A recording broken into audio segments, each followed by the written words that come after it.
इस बारिश से तो तुम बच जाओगी चिड़िया, लेकिन तुम दोनों को हमसे कौन बचाएगा? दोनों घबरा गए। नहीं नहीं, हमें छोड़ दो, हमें अपने घर जाने दो।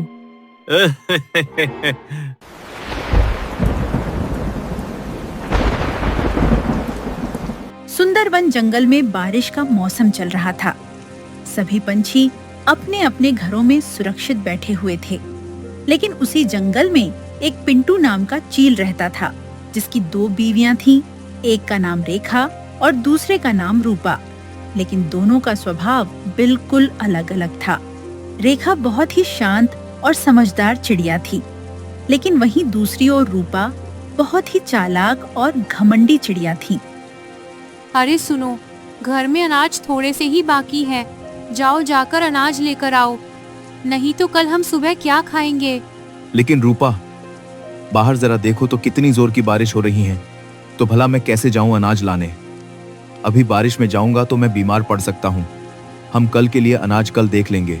अरे क्या कल देख लेंगे? मुझे ये सब नहीं पता, मुझे कल के लिए अनाज अभी चाहिए। क्या तुमने इसी दिन के लिए मुझसे शादी की थी? मेरे मायके में मैं रानी के जैसे रहा करती थी, और यहाँ तो खाने को मिल जाए वही बहुत है। अब जल्दी से जाकर मेरे लिए अनाज लेकर आओ।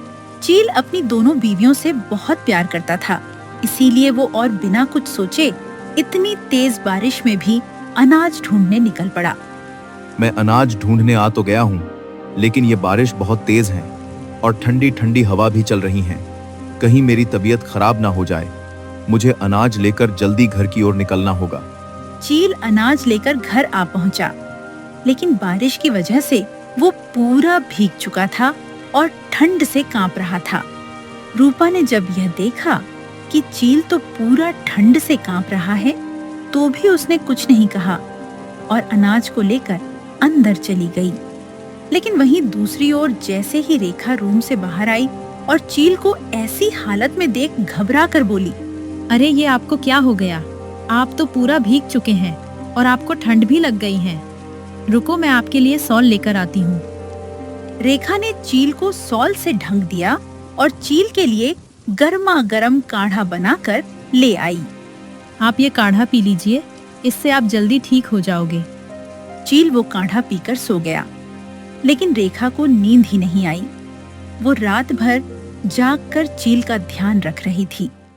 अगली सुबह आज जंगल में बारिश थम चुकी थी और रेखा अपने घोंसले के बाहर बैठी कुछ सोच रही थी कि तभी गौरी मौसी उसे अकेली बैठी हुई देख उसके पास गई।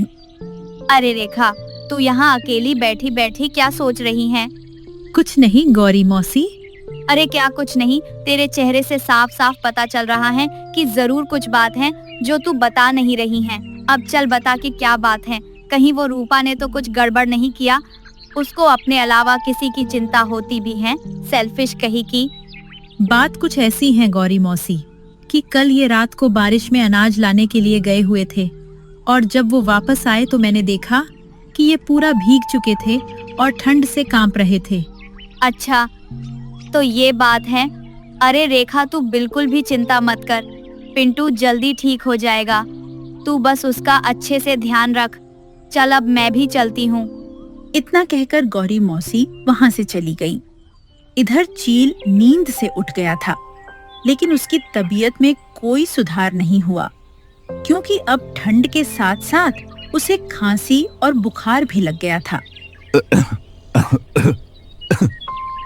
अरे आपको ये कैसी खांसी आ रही है?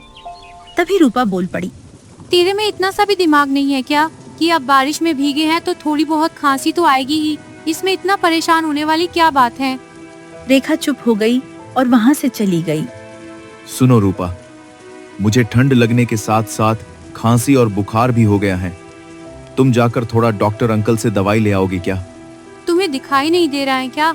बाहर अभी भी थोड़ी बहुत बारिश हो ही रही है। मैं भला बारिश में भीगने क्यों जाऊं? चील उदास हो गया और उसने रूपा से कुछ नहीं कहा, लेकिन रेखा चुपके से उनकी बातें सुन रही थी। वो तुरंत बिना कुछ सोचे दवाई लाने के लिए चली जाती हैं। मुझे जल्दी से डॉक्टर अंकल के पास पहुंचना होगा, कहीं पिंटू जी की तबीयत और खराब ना हो जाए। थोड़ी देर बाद रेखा डॉक्टर अंकल के घर पहुंच गई। अरे रेखा, तुम यहाँ बताओ कैसे आना हुआ? सब ठीक तो है ना? नहीं डॉक्टर अंकल, हमारे यहाँ पिंटू जी की तबीयत खराब हो गई है, इसीलिए मैं आपके पास दवाई लेने आई हूँ। बताओ क्या हुआ है उसे? कल रात वो बारिश में भीग गए थे, इसीलिए उनको ठंड के साथ साथ खांसी और बुखार हो गया है। डॉक्टर अंकल, आप मुझे कुछ ऐसी दवाई दीजिए कि जिससे पिंटू जी एक बार में ही ठीक हो जाए। एक बार में तो नहीं रेखा, लेकिन तुम रोज समय समय पर उसे दवाई खिलाना और अच्छे से ध्यान रखना, फिर वो जल्दी ठीक हो जाएगा। मैं कुछ दवाई दे देता हूँ। डॉक्टर अंकल से दवाई लेकर रेखा सीधे घर आ पहुंची। आप ये दवाई खा लीजिए, मैंने डॉक्टर अंकल से कहकर खांसी और बुखार की दवाई लेकर आई हूँ। आप बस ये दवाई खाकर आराम कीजिए, फिर आप देखना पहले जैसे ठीक हो जाओगे। चील दवाई खाकर सो जाता है। थोड़ी देर बाद गौरी मौसी रेखा के घर आई। अरे गौरी मौसी, आप? हाँ रेखा, वो मैं अनाज लाने के लिए यहीं से गुजरते हुए जा रही थी, तो सोचा पिंटू की तबीयत कैसी है मिलते हुए चलूं। ठीक किए गौरी मौसी जो आप मिलने आ गई, लेकिन पिंटू जी अभी दवाई खाकर ही सोए हैं। ठीक है रेखा, उसे सोने दे, मैं बाद में उससे मिल लूंगी। चलिए गौरी मौसी, मैं भी आपके साथ अनाज लाने चलती हूँ। वैसे भी अभी बारिश रुकी हुई है, तब तक हम अनाज लेकर वापस आ जाएंगे। हाँ हाँ चल, वैसे भी वो कलमुही रूपा तो कुछ करती नहीं है, अभी सब तुझे ही संभालना होगा। दोनों बातें करते करते अनाज लाने चले जाते हैं। शाम का समय था, लेकिन गौरी मौसी और रेखा अभी तक घर के लिए वापसी नहीं हुए थे। मौसम भी बदल रहा था, आसमान में धीरे धीरे काले बादल छा रहे थे और इधर पिंटू घर पे बैठा हुआ रेखा का इंतजार करता परेशान हो रहा था। वो दरवाजे के पास जाकर देखने लगा। अरे ये रेखा अभी तक आई क्यों नहीं है? पता नहीं कहाँ चली गई बिना बताए। मौसम भी खराब हो रहा है, लगता है जोरदार बारिश होने वाली है। अब तो मुझे अंदर से डर लगने लग गया है कि पता नहीं कैसी होगी और किस हालत में होगी रेखा। कुछ समय बाद भयंकर बारिश शुरू हो गई और हवा भी तेज होने लगी।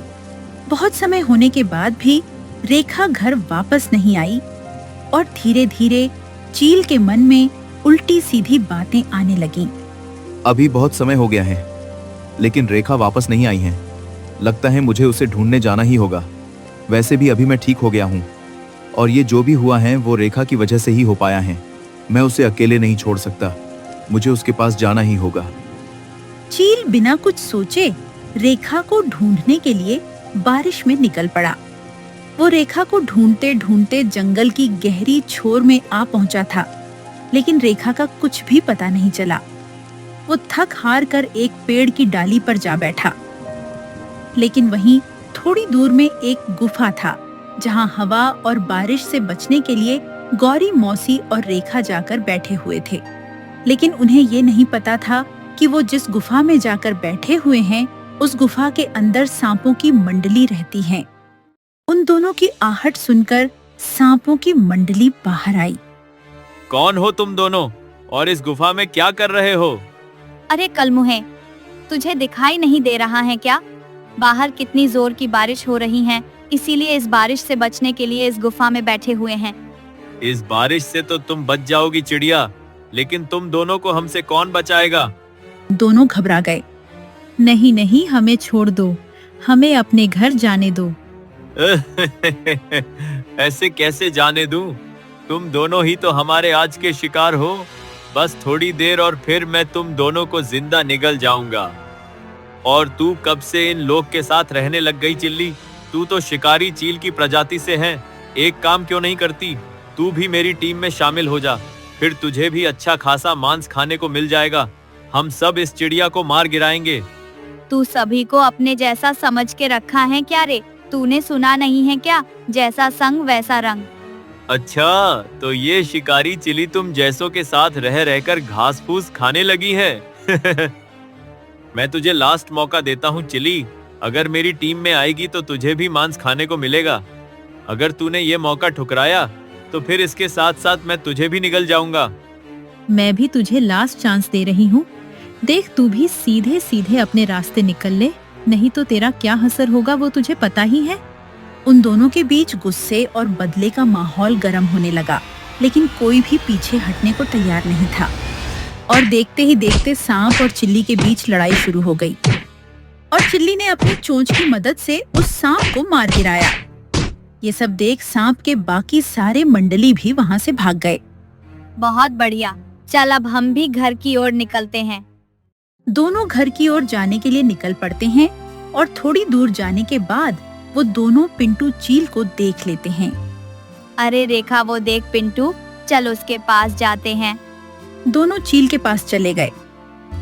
अरे पिंटू जी, आप यहाँ इस बारिश में आप यहाँ क्या कर रहे हो? वो दरअसल मुझे तुम्हारी चिंता हो रही थी रेखा। तुम बहुत समय से घर नहीं आई तो मैं डर गया, इसीलिए मैं तुम्हें ढूंढने के लिए आया था। लेकिन आप लोग इतने समय से थे कहाँ?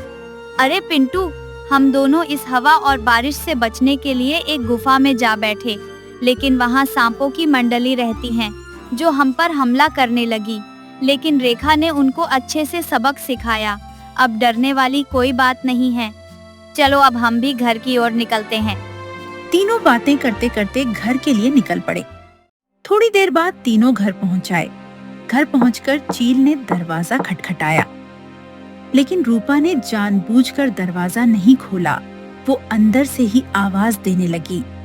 इस घर में तुम दोनों के लिए कोई जगह नहीं है, इसलिए तुम दोनों यहाँ से चले जाओ। ये क्या बोल रही हैं रूपा? हाँ, मुझे पता है मैं क्या बोल रही हूँ। अरे रूपा, पहले दरवाजा खोल। क्या अंदर से बड़बड़ा रही हैं?